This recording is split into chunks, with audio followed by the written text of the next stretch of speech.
Takotsubo cardiomyopathy usually occurs after a major emotional stress like death of a loved one. It can also occur following a physical stress like a major surgical procedure sometimes. And there are several other causes which we will discuss in the due course. And there is a peculiarity in that there is ballooning of the left ventricular cavity towards the apex. That is a classical feature of Takotsubo cardiomyopathy. We will have a discussion on the various aspects, and finally I'll just touch up on the InterTAK diagnostic criteria for Takotsubo cardiomyopathy. Typical feature of Takotsubo cardiomyopathy is apical ballooning. As you can see, this is a pattern in the normal ventricle. This is apical ballooning. The distal part is ballooned up in apical ballooning syndrome. And this does not conform to any coronary territory. That is a peculiarity. If you do a coronary angiogram also, there will not be any significant obstructions, that is more than 50% of luminal narrowing will not be there in Takotsubo cardiomyopathy.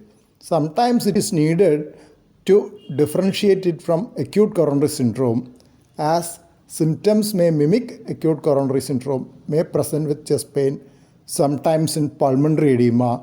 ECG will show T inversion in anterior leads, suggesting non-ST elevation myocardial infarction, and this usually occurs in elderly females.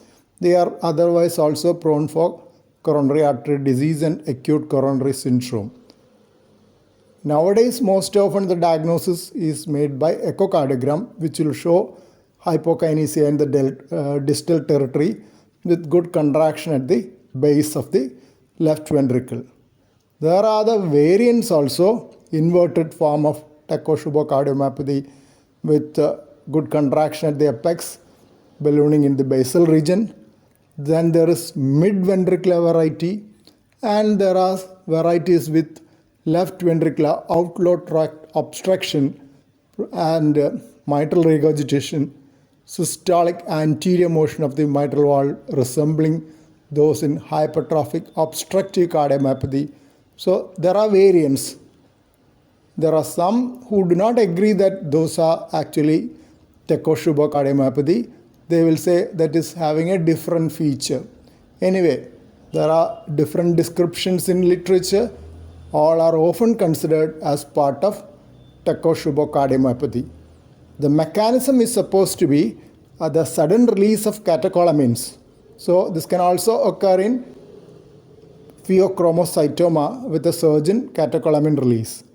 The apex is supposed to be thinnest portion with the maximum ratio of the surface to the thickness, so that action of catecholamine is supposed to be maximum in the apical region, the so-called Brute-Sachs hypothesis of genesis of apical ballooning syndrome.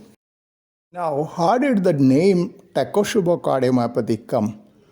Takotsubo is a name for the Japanese octopus pot, traditional octopus pot. This is a trap for catching the octopus. This will be tied to a string and put on the ocean floor, and octopus is supposed to come and rest inside. And it is said that when it is pulled up, octopus will not try to get out of it. So that's how they mentioned it as Takotsubo cardiomyopathy. There are several other names also for Takotsubo cardiomyopathy. The most popular one is broken heart syndrome, as it was initially described in elderly women whose spouse had died, and they presented with pulmonary edema and features of acute coronary syndrome.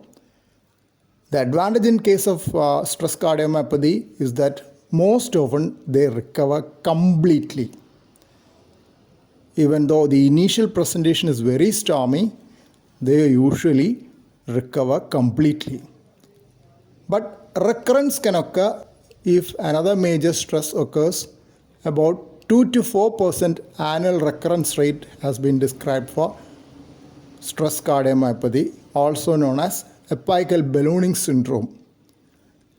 And sequelae are also less common. Usual recovery is complete. Arrhythmia are also less common, but there can be arrhythmia in stress cardiomyopathy. There have been studies which have mentioned that compared to a similar nature acute coronary syndrome, the chance of arrhythmia is lesser. That is, for the given LV dysfunction, the chance of arrhythmia is supposed to be lesser.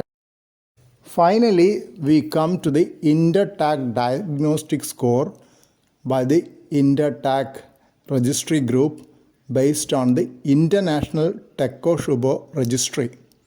They have given 25 points for female gender. As you know, it is much more common in females than in males. That is mostly in the post-menopausal age group. Emotional trigger, if present, gives 24 points. Physical trigger gives 13 points. Absence of ST depression, 12 points. T-wave inversions are common. And psychiatric disorders, 11 points.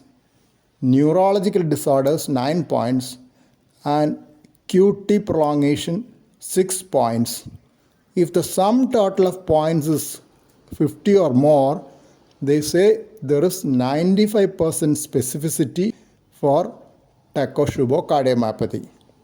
On the other way around, if it is 31 or less, there is 95% specificity for acute coronary syndrome, which is the most important differential diagnosis of Takotsubo cardiomyopathy.